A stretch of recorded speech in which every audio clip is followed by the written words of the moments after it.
Mat jargon kantoi menipu dan memalukan diri sendiri, sahabat semua. Apabila hari ini Setiausaha Agung Parti Amanah Negara Faiz Fazil ya membuat pendedahan dan juga mengoyakkan ya mat jargon ini yang seringkali menunggang isu MHSB, kononnya dijual lah, aset dijual lah dan kepada warga asing dan sebagainya. Berbagai lagi lah tuduhan-tuduhan dan kenyataan-kenyataan yang dilihat cuba untuk memperbodohkan rakyat di luar sana. Namun ada juga yang bodoh yang percaya dengan kenyataan daripada mat jargon ini. Yang satu ketika dahulu beliau adalah seorang yang dianggap terpaling bijaksini di dalam Parti Bersatu kerana pernah membuat satu cadangan yang menggemparkan Malaysia dengan mencadangkan mencetak wang untuk diberikan kepada rakyat.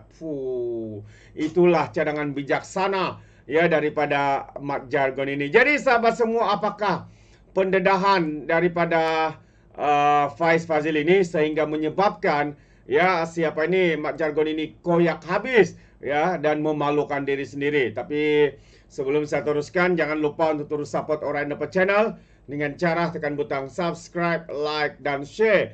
So, mari kita ikuti berita gempak hari ini. Penswastaan MHSB tidak melibatkan penjualan aset. Wan Ahmad Faizal gagal. Gagal kerana beliau membuat satu kenyataan yang berbeza dengan fakta yang sebenar. Jadi mari kita lihat kenyataan media ini. Setiausaha Agung Amanah Faiz Fazil menegaskan penswastaan Malaysian Airport Holding Berhad ataupun MHSB tidak melibatkan penjualan aset negara kepada pihak asing seperti mana yang digembar-gemburkan oleh mat jargon ini. Ya, beliau juga adalah ahli parlimen Machang di Kelantan. Hakikatnya katanya, penswastaan MHSB ini tidak melibatkan penjualan aset negara kepada orang asing seperti yang dimomok-momokkan oleh Wan Faizal, katanya dalam satu kenyataan. Jadi perlu diingat, kesemua 39 lapangan terbang bawah MHSB tidak pernah dimiliki oleh syarikat tersebut. Sebaliknya dimiliki oleh kerajaan Malaysia. MHSB hanyalah diberi kuasa sebagai operator. Selepas penswastaan MHSB, ia akan dimiliki oleh GDA yang mana 70% pegangan sahamnya dimiliki oleh kerajaan Malaysia. Tambahan, kerajaan Malaysia akan memiliki golden share dalam MHSB. Ini bermaksud lagi katanya sebarang keputusan berkaitan MHSB boleh diveto oleh kerajaan. Justru tidak timbul soal penguasaan orang asing sama sekali. Faiz turut menasihatkan Wan Ahmad Faizal agar menghentikan serangannya berkaitan dengan MHSB kerana penswastaan tersebut telah dipersetujui oleh hamper kesemua pemegang saham. Setelah memperoleh 95.11% saham MHSB, GDA akan menyenaraikan ya MHSB daripada bursa saham, menyasenaraikan ya, akan menyasenaraikan daripada bursa saham. Hari terakhir saham MHSB akan diperdagangkan ialah pada 19 Februari. Jadi bursa saham Malaysia akan menggantung dengan saham MHSB pada 20 Februari.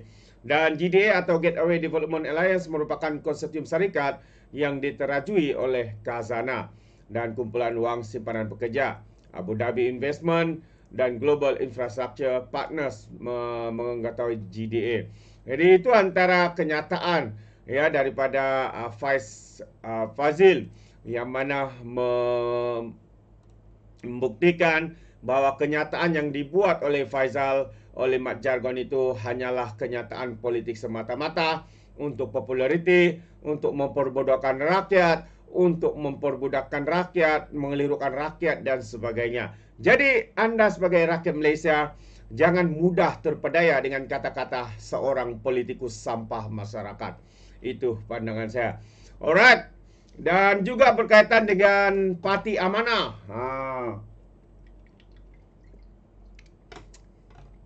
Parti Amanah, sahabat-sahabat semua.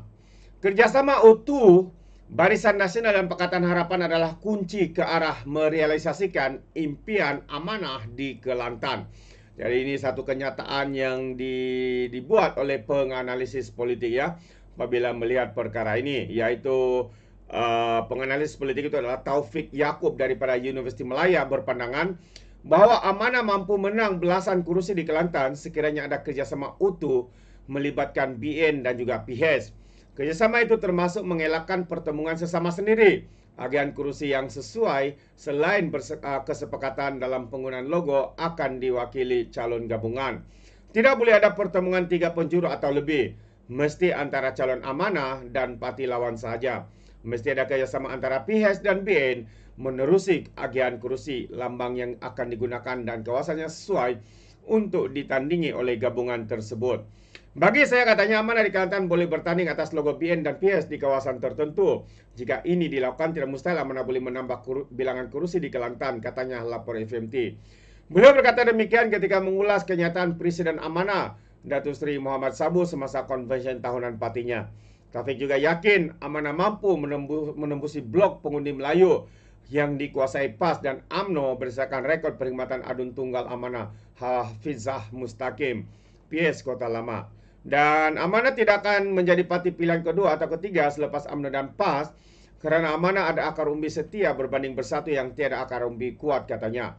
Prestasi ini, parti ini berkembang pesat jika dengan segera menambah alih berkualiti, meningkatkan prestasi lebih baik dan menjadi parti alternatif gerakan Islam yang sederhana, katanya. Fellow Majlis Profesor Negara pula Azmi Hassan juga yakin Amanah mampu mencipta kejutan dalam gelanggang pilihan raya akan datang dengan bantuan UMNO dan PKR. Kalau betul strateginya diberi bantuan sepenuhnya kepada Amanah, mungkin apa yang diidamkan Presiden Amanah boleh menjadi kenyataan, katanya. Ya, dan walaupun PAS, katanya lagi, dianggap di Kelantan, walaupun PAS dianggap Kelantan dan Kelantan dianggap PAS, berbanding UMNO, Amanah mempunyai peluang lebih cerah kerana seterunya adalah PAS. Mungkin kali ini Amanah mampu menguasai lebih banyak adun jika UMNO beri kelonggaran dalam pemilihan kerusi di Kelantan, katanya. Jadi itu antara pandangan daripada penganalisis politik berkaitan dengan kedudukan Parti Amanah Negara, khususnya pada pilihan raya yang akan datang di negeri Kelantan ini, sahabat-sahabat semua. Jadi itu dia dua perkara yang saya kongsikan. Yang pertama tadi, mat jargon kantoi menipu, memperbodohkan rakyat, mengelirukan rakyat dengan apa cara sekalipun. Walaupun apa yang dikatakannya itu adalah berita palsu, tidak benar dan sebagainya, tapi mereka sanggup lakukan kerana apa? Kerana inilah menunjukkan betapa terdesaknya mereka, betapa mereka ini tidak ada isu lagi untuk dipolitikkan, dimainkan, asik dengan MHSB. Tiada benda lain pula, sahabat-sahabat semua. Jadi apa pandangan anda? Anda boleh berikan komen ya di dalam ruangan komen. Terima kasih. Izinkan saya untuk mengundurkan diri dan seperti biasa peribahasa mengatakan, tapapun kangkap dua ton keinginan. Dalam bahasa Melayunya, tepuk dadah, tanya selera. Sekian daripada Alright Nampak Channel. Saya kita berjumpa lagi. Bye-bye.